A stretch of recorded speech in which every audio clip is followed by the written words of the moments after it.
Shri Shivani Singh from examination हम discuss करेंगे। बहुत ही इम्पोर्टेंट कन्वेंशन है, सभी चैनल को सब्सक्राइब जरूर कीजिएगा। एक बार देखना पूरी वीडियो को वॉच करके और लास्ट तक देखना, तभी तो आपको बेनिफिट होगा, है ना। MCQ क्वेश्चन है, टॉप कंटेंट है, ऑल एग्जाम प्रिपेयर, सभी एग्जाम्स के लिए बहुत ही उम्दा, बहुत ही इंपॉर्टेंट यहाँ पे क्लासेस है। सब्जेक्ट से पॉलिटी, टॉपिक है भारतीय संविधान एवं हमारी शासन व्यवस्था। बहुत ही इंपॉर्टेंट है, मैंने बताया ना कि बहुत ज़्यादा इंपॉर्टेंट है। बस लास्ट तक बने रहिएगा और यहाँ पे देखते रहिएगा कि क्वेश्चन आप जो है किस तरह से और कैसे कैसे यहाँ पे क्वेश्चंस को लगा रहे हैं। ओके फ्रेंड्स, तो फिर चलिए आपका बिना टाइम वेस्ट किए हम स्टार्ट करते हैं क्वेश्चंस को। सबसे पहले यहाँ आप देख लेना, ये पार्ट आपका 2 है। फर्स्ट पार्ट में करा चुकी हूँ, पार्ट 2 है। 30 MCQ क्वेश्चन है। ओके, तो चलिए फिर यहाँ पे हम बढ़ते हैं अपने क्वेश्चन सीरीज़ की तरफ। और जैसा मैंने अभी आपको बताया ना कि क्वेश्चन बहुत इंपॉर्टेंट है पॉलिटी के, जी बिल्कुल। जिसको पॉलिटी नहीं आती बिल्कुल घबराना नहीं, आगे से बिल्कुल अच्छे से आपको जो है बन जाएगा। UP TET, super TET, Bihar TET, UPPC, UPSC, SSC, police, पेड, इन सभी एग्जाम्स के लिए बहुत इंपॉर्टेंट है। पंचायत चुनाव के लिए उम्मीदवारों की न्यूनतम आयु सीमा कितनी होनी चाहिए? पंचायत चुनाव के लिए उम्मीदवारों की न्यूनतम आयु सीमा होनी चाहिए लगभग 21 वर्ष। तो यहाँ पे हमारा जो है ए ऑप्शन करेक्ट बनेगा। ओके, थोड़ा यहाँ पे गलती से मिस्टेक हो गया ऑप्शन में, कोई बात नहीं। तो ये यहाँ पे आप ए ऑप्शन माने तो यहाँ पे 21 ईयर, जो पंचायत चुनाव के लिए उम्मीदवारों की न्यूनतम आयु 21 ईयर की होनी चाहिए। ठीक है, ये आपको पता होना चाहिए। अच्छा, जो प्राइम मिनिस्टर होते हैं उनके लिए कितनी होनी चाहिए? 25 होनी चाहिए। ओके ना, चलिए फिर। ग्राम पंचायतों की आय का स्रोत कौन सा है? भूमि एवं स्थानीय कर, मेला एवं बाजार कर, मिट्टी कर, मकान एवं पशु कर। ग्राम पंचायतों की आय का स्रोत कौन सा होता है? इनके लिए होता है यहाँ पे मेला व बाजार कर। तो यहाँ पे बी ऑप्शन करेक्ट होगा। एक्चुअल में गांव में लगने वाले मेले और बाजार से प्राप्त होने वाला जो यहाँ पे ग्राम पंचायत की आय है, इसका मुख्य स्रोत इनको माना जाता है। तो इस तरीके से ग्राम पंचायतों की आय का मुख्य स्रोत मेला और बाजार को मानते हैं। तो यहाँ पे बी ऑप्शन बिल्कुल करेक्ट आंसर बन जाएगा। नेक्स्ट क्वेश्चन है, क्वेश्चन बड़ा इंपॉर्टेंट है। राज्य की कार्यपालिका शक्ति किसमें निहित होती है? प्रधानमंत्री, राज्यपाल, प्रेसिडेंट या फिर यहाँ पे मुख्यमंत्री? तो राज्य की कार्यपालिका शक्ति निहित होती है भाई, किसमें निहित होती है? ये होती है प्रेसिडेंट में, सॉरी ये होती है राज्यपाल में। यहाँ पे बी ऑप्शन करेक्ट आंसर बनेगा। किसमें होती है भाई? राज्यपाल में। तो राज्य की कार्यपालिका जो शक्ति होती है ये निहित होती है राज्यपाल में। ओके, अच्छा, राज्यपाल की नियुक्ति 5 वर्ष के लिए होती है और किसके द्वारा की जाती है भाई? राष्ट्रपति के द्वारा की जाती है। ये भी आपको पॉइंट्स यहाँ पे याद रख लेना है। नेक्स्ट क्वेश्चन बनेगा, भारत के किसी राज्य के राज्यपाल बनने वाली प्रथम महिला थी? सुचेता कृपलानी, राजकुमारी अमृत कौर या फिर पद्मा नायडू या फिर सरोजनी नायडू? यहाँ पे भी ये ऐसे पेस्ट हो गया, कोई बात नहीं। भारत के किसी राज्य की राज्यपाल बनने की प्रथम महिला थी भाई, तो यहाँ पे थी कौन? सरोजनी नायडू। तो हमारा डी ऑप्शन बिल्कुल करेक्ट आंसर बनेगा। और भारत के किसी राज्य की राज्यपाल बनने वाली, और वो कौन सा भाई यहाँ पे राज्य है? वो है उत्तर प्रदेश। उत्तर प्रदेश की प्रथम राज्यपाल बनी थी कौन? सरोजनी नायडू। ये भी आपको पता होना चाहिए, यूपी वालों के लिए क्वेश्चन बहुत ही लल्लन टॉप लगता है। उत्तर प्रदेश में विधान परिषद की संख्या कितनी है भाई? तो ये है 100। ए ऑप्शन करेक्ट आंसर बनेगा। उत्तर प्रदेश में जो विधान परिषदों की संख्या है ना वो है 100। लोकसभा की कितनी है? 80। राज्यसभा की सीटें कितनी है? 31। ओके, याद रख लेना है। चलिए फिर आगे यहाँ पे बढ़ते हैं। निम्नलिखित में से किस प्रदेश की विधान परिषद नहीं है? उत्तर प्रदेश, महाराष्ट्र, बिहार या फिर उत्तराखंड? वो कौन सा यहाँ पे प्रदेश है जिसमें विधान परिषद नहीं है? तो यहाँ पे बनेगा Uttarakhand. D option correct answer हो जा रहा है। उत्तराखंड में कोई भी विधान परिषद नहीं है। ओके, याद रख लेना है क्वेश्चन को। किस अनुच्छेद के अनुसार उच्च न्यायालय 5 प्रकार की रिट जारी करता है? 226, 227, 238, 224, 242। बहुत ही इंपॉर्टेंट क्वेश्चन है ये आज आपका, बहुत ज़्यादा इंपॉर्टेंट क्वेश्चन है। वो कौन सा आर्टिकल है जिसके अकॉर्डिंग उच्च न्यायालय 5 प्रकार की रिट जारी करता है? वो है यहाँ पे अनुच्छेद 226। अनुच्छेद 226 ए ऑप्शन बिल्कुल करेक्ट आंसर होगा। वो 5 प्रकार की रिट एक तो है बंदी प्रत्यक्षीकरण, एक है परमादेश, एक है प्रतिषेध, अधिकार परीक्षा, एक है उत्प्रेक्षण। तो यहाँ पे हुई ना, ओके, तो ये होते हैं वो। नेक्स्ट है उच्चतम न्यायालय के मुख्य न्यायाधीश की नियुक्ति कौन करता है? राष्ट्रपति, मंत्रिपरिषद, प्रधानमंत्री या फिर राज्यपाल। उच्चतम न्यायालय के मुख्य न्यायाधीश की नियुक्ति करता है भाई कौन? प्रेसिडेंट। ऑप्शन करेक्ट आंसर बनेगा यहाँ पे। चलिए फिर नेक्स्ट क्वेश्चन है फिर, वर्तमान में भारत में कितने उच्च न्यायालय हैं? 23 है, 24 है, 28 है या फिर 31 है? प्रेजेंट टाइम में भारत में कितने उच्च न्यायालय हैं? प्रेजेंट टाइम में भारत में 24 उच्च न्यायालय है बच्चा। तो बी ऑप्शन बिल्कुल करेक्ट आंसर बनेगा। और आगे बढ़ते हैं फिर अपने नेक्स्ट क्वेश्चन पर। क्वेश्चन आपको इस तरह से स्क्रीन पर यहाँ पे दिखाई देता है। क्वेश्चन है कि उत्तर प्रदेश की विधानसभा में कुल सदस्यों की संख्या कितनी है? 404 है, 5 है या फिर 6 है या फिर 7 है? उत्तर प्रदेश में विधान जो सभा है इसमें कुल सदस्यों की कितनी संख्या होती है भाई? तो यहाँ पे है 404। तो ये ऑप्शन बिल्कुल करेक्ट आंसर बनेगा। उत्तर प्रदेश की विधानसभा में सदस्यों की कुल संख्या 404। देखो 403 तो निर्वाचित होते हैं, प्लस एक इसमें एंग्लो इंडियन मनोनीत होते हैं। तो इस तरह से यहाँ पे 404 हो गए। ये सदस्य राज्य विधानसभा क्षेत्रों के जो वयस्क होते हैं ना, 18 वर्ष या फिर इसके ऊपर मतों से प्रत्यक्ष रूप से ये चुने जाते हैं। तो यहाँ पे टोटल कितने होते हैं? 404। एक यहाँ पे एंग्लो होता है और यहाँ पे जो है यहाँ पे 403 ये कौन होते हैं भाई? ये निर्वाचित होते हैं। विधान परिषद का सदस्य बनने के लिए कम से कम कितनी वर्ष की आयु होना आवश्यक है? 25, 30, 35, 40। तो विधान परिषद का सदस्य बनने के लिए कम से कम कितनी एज होनी चाहिए? तो यहाँ पे मिनिमम होनी चाहिए आपकी 30 ईयर। तो बच्चा बी ऑप्शन बिल्कुल करेक्ट आंसर बनेगा। ओके, कितनी होनी चाहिए भाई? 30। ठीक है, 30 ईयर होनी चाहिए। नेक्स्ट यहाँ पे फिर क्वेश्चन है कि प्रदेश के राज्यपाल की नियुक्ति कौन करता है? प्रेसिडेंट करता है, मुख्य न्यायाधीश करता है, उपराष्ट्रपति करता है, फिर प्रधानमंत्री। तो जो प्रदेश होता है, प्रदेश की राज्यपाल की नियुक्ति कौन करता है? प्रदेश के राज्यपाल की नियुक्ति कौन करता है? तो यहाँ पे करता है प्रेसिडेंट। राज्यपाल राज्य का मुखिया होता है। जो राज्यपाल होता है ना वो राज्य का मुखिया होता है और इसकी नियुक्ति प्रेसिडेंट द्वारा की जाती है। राज्यपाल विधानसभा में बहुमत प्राप्त, ठीक है, दल के जो नेता होते हैं इसमें सरकार बनाने के लिए भी बुलाते हैं और मुख्यमंत्री की नियुक्ति ये खुद करते हैं। ठीक है, अगर पूछे कि मुख्यमंत्री की नियुक्ति कौन करता है? खुद राज्यपाल करता है। अगर पूछे कि राज्यपाल की नियुक्ति कौन करता है? तो प्रेसिडेंट करता है। अगर पूछे कि प्रधानमंत्री की नियुक्ति कौन करता है? तो खुद भी प्रेसिडेंट करता है। ठीक है, इस तरीके से आपको यहाँ पे पता होना चाहिए। अगर पूछे कि राष्ट्रपति की नियुक्ति कौन करता है? तो राष्ट्रपति करता है। ये सारी चीज़ें पता होनी चाहिए, बहुत ही बेसिक है। मत डालने के लिए कम से कम कितनी यहाँ पे आयु होना आवश्यक है? 19, 20, 17 या फिर 18।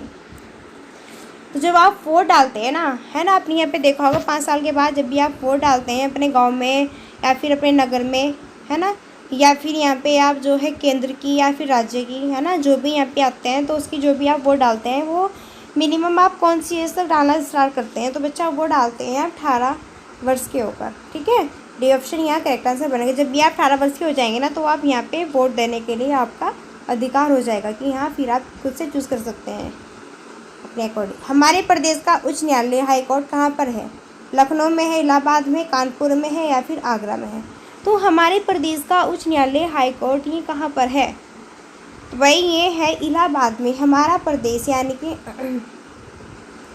यहाँ पे उत्तर प्रदेश की बात हुई है तो ये है इलाहाबाद में। इस तरीके से बी ऑप्शन हमारा बिल्कुल यहाँ करेक्ट आंसर बनेगा।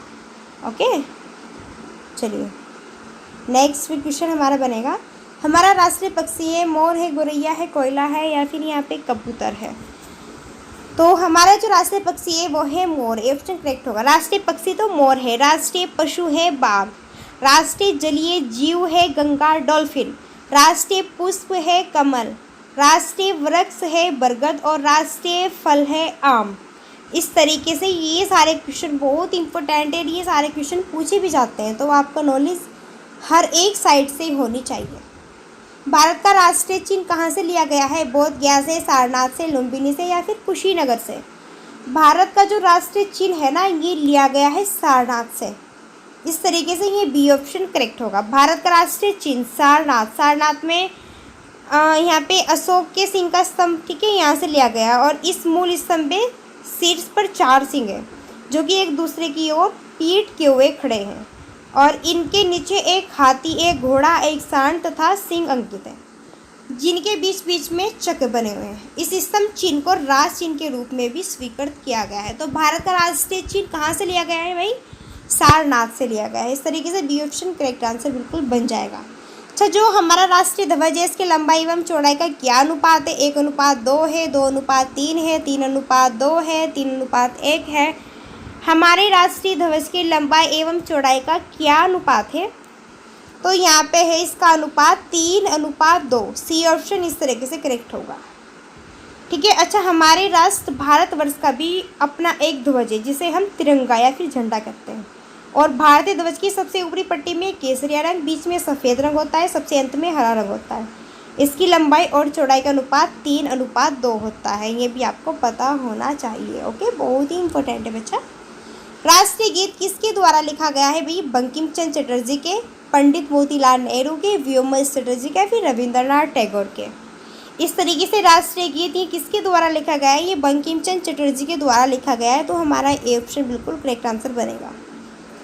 अच्छा, ये गीत स्वतंत्रता संग्राम जन गण मन का प्रेरणा स्रोत था और ये गीत पहली बार 1896 में भारतीय राष्ट्रीय कांग्रेस के अधिवेशन में गाया गया था। पूछ सकते हैं कि पहले कब गाया गया था, किसके अधिवेशन में गाया गया था, है ना? ये सब आपको पता होना चाहिए। भारत की संविधान सभा की प्रारूप समिति के अध्यक्ष कौन थे? के.एम. मंकी, D P. Khaitan, doctor B R. Ambedkar, T T. Krishnamachari. इस तरीके से भारत की संविधान सभा की प्रारूप समिति के अध्यक्ष कौन थे? वो थे doctor B R. Ambedkar. C option correct answer होगा। Doctor B R. अम्बेडकर, इनका जन्म 14 अप्रैल 1891 में होता है भाई, और मृत्यु 6 दिसंबर 1956 में होती है। ये एक बहुजन राजनीतिक नेता और एक बौद्ध, ठीक है, पुनरुत्थानवादी भी थे। इन्हें बाबा साहब के नाम से भी जाना जाता है। अम्बेडकर ने अपना सारा जीवन हिंदू धर्म की, ठीक है, सेवा, इनको चीज़ें यहाँ पे चलाने के लिए, ठीक है, और इनकी जो महिला की शिक्षा का सबसे ज़्यादा यहाँ पे हाथ रहता है ना, तो ये बाबा साहब के ही अकॉर्डिंग है। जो आज महिला कहीं तक भी किसी भी मुकाम पर पहुँच के यहाँ पे अच्छे से जॉब कर रही है, पढ़ लिख रही है, स्कूल में जा रही है। ठीक है, ये बहुत इंपॉर्टेंट है यहाँ पे। अच्छा, इनको जो है संविधान का पिता भी कहा जाता है, बाबा साहब को। और आप जो यहाँ पे जानते हैं ना कि यहाँ पे जो हमारा संविधान किसने लिखा है, वो भी है बाबा साहब ने लिखा है। ठीक है, तो ये सारी बातें पता होनी चाहिए। नेक्स्ट फिर क्वेश्चन बनेगा, भारत का संविधान दिवस को आता है भाई? 26 को, 15 को, 23 को या फिर 26 नवंबर को? भारत का संविधान किस दिवस को मनाया जाता है यहाँ पे? वो मनाया जाता है 26 नवंबर को। तो डी ऑप्शन यहाँ पे हमारा करेक्ट आंसर बन जाएगा। नेक्स्ट है, भारतीय संविधान में उल्लेखित स्वतंत्रता, समानता और बंधुता की संकल्पना किससे प्रेरित है? फ्रांस के संविधान से, आयरिश के संविधान से, अमेरिका के संविधान से या फिर ब्रिटिश के संविधान से? इस तरीके से भारतीय संविधान में उल्लेखित स्वतंत्रता, समानता और बंधुता की संकल्पना किससे प्रेरित है? तो बच्चा यहाँ पे इसका जो करेक्ट आंसर बनेगा वो होगा फ्रांस के संविधान से, है ना? तो यहाँ पे ए ऑप्शन करेक्ट होगा। ये अपने आप में बहुत इंपॉर्टेंट रहता है क्वेश्चन, बहुत ज़्यादा इंपॉर्टेंट है। नेक्स्ट है, भारतीय संविधान में राज्य के नीति निर्देशक तत्व किस संविधान से ले गए हैं? Ireland, America, British, Canada. भारतीय संविधान में राज्य के जो नीति निर्देशक तत्व है ना, ये आर्टिकल 36 से 51 तक और भाग 4 में है, और ये लिए गए हैं आपके भाई कहाँ से? आयरलैंड से इनको लिया गया है। और राज्य के नीति निर्देशक तथा आयरलैंड के संविधान से इनको लिया गया है। और नीति निर्देशक तत्वों का कार्य क्या होता है? सामाजिक और आर्थिक लोकतंत्र को बढ़ावा देना। ठीक है।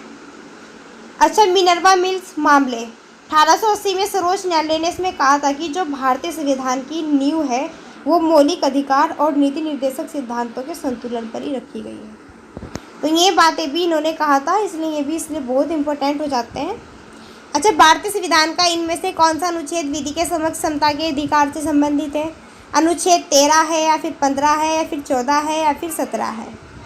भारतीय संविधान का वो कौन सा अनुच्छेद है जिसमें विधि के समक्ष समता के अधिकार को रखा गया है बच्चा? तो इसका जो करेक्ट आंसर होगा ना वो होगा यहाँ पे आर्टिकल 14। तो सी ऑप्शन करेक्ट आंसर बनेगा। 14 से 18 के बीच में यहाँ पे बात की गई है विधि के समक्ष समता के अधिकार की। ये बहुत इंपॉर्टेंट क्वेश्चन रहता है, आपको अच्छे से यहाँ पे रेडी करना है, बहुत ज़्यादा इंपॉर्टेंट है। नेक्स्ट है, भारतीय दंड संहिता के अनुच्छेद 124 आर्टिकल के अकॉर्डिंग क्या आता है? महिलाओं के खिलाफ अत्याचार आता है, राजद्रोह आता है, शराब की मांग से संबंधित अपराध आता है, फिर अनुसूचित जाति अनुसूचित जनजाति के प्रति अत्याचार आता है। भारतीय दंड संहिता के अनुच्छेद 124 आर्टिकल के अंतर्गत क्या आता है? यहाँ पे आता है राजद्रोह। क्या आता है? राजद्रोह आता है। ठीक है, इसमें क्या होता है? कोई भी व्यक्ति देश के खिलाफ लिखकर, बोलकर, संकेत देकर या फिर अभिव्यक्ति के जरिए विद्रोह करता है या फिर नफरत फैलाता है तो वो देशद्रोही की श्रेणी में आएगा और इस धारा के अकॉर्डिंग उसको सजा उम्र कैद का प्रावधान भी मिलेगा। तो वो होता है राजद्रोह और ये 1 to 4 आर्टिकल के अकॉर्डिंग रखा गया है।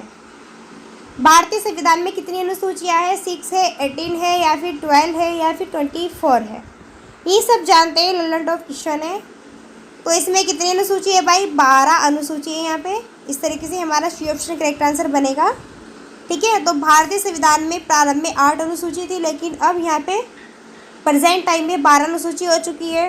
ठीक है, ये बहुत इंपॉर्टेंट क्वेश्चन है आपके लिए, इसको आप यहाँ पे देखते रहिएगा और बहुत अच्छा है। 12 अनुसूची में बहुत ही अच्छी अच्छी बातें कही गई है। 12 की 12 अनुसूची में मैंने पढ़ाया है, देख के यहाँ पे क्रेडिट चेक करके देख लेना। भारतीय संविधान का अनुच्छेद 228 कुछ मामलों का उच्च न्यायालय में स्थानांतरण किससे संबंधित है? राज्य नीति के निर्देशक सिद्धांत, राज्य सरकार, केंद्र सरकार, भारतीय नागरिक के मौलिक अधिकार। इस तरीके से भारतीय संविधान का अनुच्छेद 228 कुछ मामलों का उच्च न्यायालय में स्थानांतरण ये किससे संबंधित है? वो है राज्य सरकार से। तो इस तरीके से यहाँ पे हमारा बी ऑप्शन करेक्ट होगा। संविधान का अनुच्छेद 2 to 8 है ना, इसके अकॉर्डिंग ये बात यहाँ पे कही गई है। ठीक है भाई, इसलिए भी बहुत इंपॉर्टेंट यहाँ पे रहता है आपके लिए। नेक्स्ट फिर हमारा क्वेश्चन बनता है बच्चा, 1 मिनट, हाँ ऐसे सही रहेगा। नेक्स्ट है भारतीय संविधान का अनुच्छेद 2 to 8 कुछ मामलों का उच्च न्यायालय में स्थानांतरण किससे संबंधित है? तो यहाँ पे ये रिपीटेड क्वेश्चन है, कोई बात नहीं, फिर से नेक्स्ट क्वेश्चन देखते हैं। समान नागरिक संहिता का भारतीय संविधान के किस अनुच्छेद में उल्लेख किया गया है? 44, 4, 14 या फिर 34? कौन सा यहाँ पे अनुच्छेद बताता है आपका? समान नागरिक संहिता का भारतीय संविधान का किस अनुच्छेद में उल्लेख किया गया है? तो ये किया गया है 44, किसमें? 44 में। ए ऑप्शन करेक्ट आंसर यहाँ पे बन जाएगा। इसमें यहाँ पे ये कहा गया है कि सभी नागरिक जो है यहाँ पे बिल्कुल इक्वल है, वो चाहे यहाँ पे वुमेन हो, एक लेडीज़ हो या फिर चाहे यहाँ पे कोई जेंट्स हो, मैन है, सबके लिए समान एजुकेशन है, सबके लिए समान वर्क है, वो चाहे घर का वर्क हो, दफ्तर का वर्क हो, किसी फैक्ट्री का वर्क हो, किसी खेती का वर्क हो, कहीं का भी वर्क हो, उसमें जो है यहाँ पे वुमेन्स और मैन दोनों मिलकर कर सकते हैं। उसमें ऐसा नहीं है कि यहाँ ये बॉय है, ये गर्ल्स है, ये यहाँ पे मैन है, ये वुमेन है, ये इसको नहीं करेगा, वो नहीं करेगा, तो ये सब कुछ यहाँ पे नहीं चलता है, ये सब कुछ गलत है। ओके, तो जैसा कि मैंने आपको बताया ना कि UP TET, super TET, Bihar TET, UP PCS, UPSC, SSC, police PET, और सभी एग्ज़ाम्स, यहाँ पे कोई भी एग्ज़ाम्स हुआ आपका, लेखपाल, है ना, जिस भी एग्ज़ाम्स में आपकी यहाँ पे ज्योग्राफी पूछी जाती है ना, जो कि हमारा ईवीएस का एक पोर्शन होता है, उन सभी एग्ज़ाम्स के लिए बच्चा बहुत ज़्यादा इंपॉर्टेंट ये वीडियो रहने वाली है। और मैं यहाँ पे कंटिन्यू रख रही हूँ ना, आपका यहाँ पे 1-2 पार्ट इसका हो भी चुका है ना, पॉलिटी का आपका एक पार्ट हो चुका है, ये सेकंड यहाँ पे पार्ट है। तो ज्योग्राफी हो चाहे पॉलिटी हो, ये सभी एग्ज़ाम्स में आते हैं। तो ये पॉलिटी का पोर्शन भी बहुत इंपॉर्टेंट है, सभी एग्ज़ाम्स में आता है मिनिमम। और जो यहाँ पे ज्योग्राफी है वो भी मैं आपको कंटिन्यू करा रही हूँ, वो भी यहाँ पे सभी एग्ज़ाम्स में देखने को मिलता है, तो उसकी भी आप वीडियोस देख लेना प्लेलिस्ट में चेक करके, बहुत ज़्यादा इंपॉर्टेंट है। और हाँ, मैं आपको बता दूँ कि अगर आपको ये वीडियो अच्छी लगे तो वीडियो को जल्दी से जल्दी लाइक कर दीजिए, शेयर कर दीजिए और सब्सक्राइब कर दीजिए सभी डियर ऑल फ्रेंड्स। ओके, और हाँ एक बार और भी यहाँ पे कहना चाहती हूँ, अगर आपको यहाँ पे जो है क्यूज़ भी करनी है करंट अफेयर की और यहाँ पे CDP की, तो आप यहाँ पे जो है हमारे ग्रुप को ज्वाइन कर लेना, है ना। तो आप यहाँ पे हमारे ग्रुप को ज्वाइन कर लेना, जिससे कि यहाँ पे आप क्यूज़ भी अटेंड कर सकते हैं हमारे द्वारा कराई गई, बहुत ही इम्पोर्टेंट है, ठीक है ना। और यहाँ पे हमारी अभी थर्ड महीने यहाँ पे वीडियो को कंटिन्यू रखा गया है, एक तो ज्योग्राफी, एक आपकी पॉलिटी, एक आपकी यहाँ पे जो है साइंस के। साइंस का भी 1 पार्ट हो चुका है, पॉलिटी के यहाँ पे 2 पार्ट हो चुके हैं, और भाई ज्योग्राफी के 1 पार्ट हो चुका है। सेकंड पार्ट भी अभी आता है बिल्कुल जस्ट चुटकी बजा के। तो आप वीडियो के लास्ट तक बने रहिएगा और यहाँ पे देखते रहिएगा, बहुत ही उम्दा है, बहुत ही इंपॉर्टेंट है। देखो इस टाइप्स के क्वेश्चन ही तो आते हैं कि यहाँ पे किस अनुच्छेद में क्या बातें कही गई है ना, किस अनुच्छेद में क्या बात है ना, कि कितनी अनुसूचियाँ है ना। तो ये सारी बातें ही कि ये जो है यहाँ पे किस आर्टिकल में है, नीति निर्देशक तत्व कहाँ से ले गए हैं, है ना, इस तरीके के क्वेश्चन तो ये बहुत यहाँ पे पूछे जाते हैं। प्रारूप समिति के अध्यक्ष कौन थे, है ना, तो राष्ट्रीय गीत किसके द्वारा लिखे गए। ये पॉलिटी के जो है स्टार्टिंग के क्वेश्चन है और लास्ट तक टॉप तक भी जाएंगे। पहले बेस होगा फिर टॉप तक जाएंगे। राष्ट्रीय पक्षी पशु, अगर आप यहाँ पे यूपी से बिलोंग करते हैं तो यूपी का भी आपको यहाँ पे पक्षी पता होना चाहिए, पशु पता होना चाहिए, वृक्ष बरगद ये भी पता होना चाहिए, है ना, बारहसिंगा है यहाँ पे और सारस क्रैंच, तो ये सारी बातें पता होनी चाहिए। पुष्प जो है यहाँ पे कौन सा है क्या नहीं है, सारी बातें आपको पता होगी ना तो ही आप यहाँ पे ठीक है अच्छे से कर पाएंगे। देखो कितने इंपॉर्टेंट यहाँ पे हमारे लिए क्वेश्चन रहते हैं, ये सारी बातें हैं क्वेश्चंस में। पॉलिटी में ये इस टाइप्स के क्वेश्चन ही आपके एग्जाम से पूछे जाते हैं, यूपी टेट हो चाहे सुपर टेट हो, ओके, चाहे किसी का भी यहाँ पे कोई भी किसी भी स्टेट के लेवल का टेट हो, यही सारे इस टाइप के क्वेश्चन आते हैं। ओके फ्रेंड्स, तो फिर मिलते हैं नेक्स्ट वीडियो में, तब तक के लिए so thanks for watching, keep study and bye bye.